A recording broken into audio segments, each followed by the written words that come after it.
গানে গানে যদি আমার মনের কথা তোমার মনের কাছে পৌঁছে যায়, আরো বেশি কিছু আশা করো না। ও, আপনারা চলে এসছেন। সো যেটা বলছিলাম, প্রেমিকা এবং সহধর্মিণী দুজন কিন্তু সম্পূর্ণ দুই মেরুর মানুষ। একজন ভালো প্রেমিকা যে আপনার ভালো সহধর্মিণী হবে সেটা কিন্তু নাও হতে পারে। আবার একজন ভালো সহধর্মিণী যে আপনার প্রেমিকা হবে এই ধারণাটাও কিন্তু ভুল। কেন এরকম হয় বলুন তো? চলুন একটু ব্যাখ্যা করে দিই। জানবেন, যতক্ষণ না একটা মানুষের সাথে 24 ঘন্টা থাকবেন ততক্ষণ তাকে চিনতে পারবেন না। একজন প্রেমিকার জন্য হয়তো আপনি ঘন্টার পর ঘন্টা বাস স্ট্যান্ডে হাসি মুখে অপেক্ষা করতে পারেন।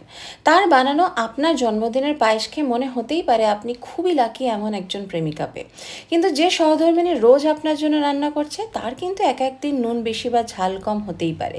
কিংবা যে মানুষটা চলে যাবার পরেও তার পারফিউমের গন্ধ আপনাকে আকৃষ্ট করছে, হতে পারে সহধর্মিণীর গায়ে সুগন্ধির বদলে ঘামের গন্ধ আসতে পারে। দেখতে পারেন রোজ সকালে তাকে আপনি বিনা মেকআপে। আবার সেই একই মানুষটা যখন যত্ন করে সাজে, আপনার কি তাকে প্রেমিকার মতো লাগে? প্রেমিকা সহধর্মিণীর সাথে খুব সূক্ষ্ম তফাৎ হলো দায়িত্ববোধের। আপনার ভালো আর খারাপ দুটো সময় যাকে আপনি হাসি মুখে আপনার পাশে পাবেন, সময় বদলে যাওয়া চেহারা পরিবর্তনের পরও যদি সেই মানুষটাকে আপনার ভালো লাগে, তাহলে জানবেন সেই মানুষটা আপনার যোগ্য সহধর্মিণী। সো কি বুঝলেন? একজন ভালো প্রেমিকা হওয়া সোজা, নাকি একজন ভালো সহধর্মিণী? আর নাকি একজন ভালো সহধর্মিণী হওয়ার পরেও একজন ভালো প্রেমিকা হওয়া যায়?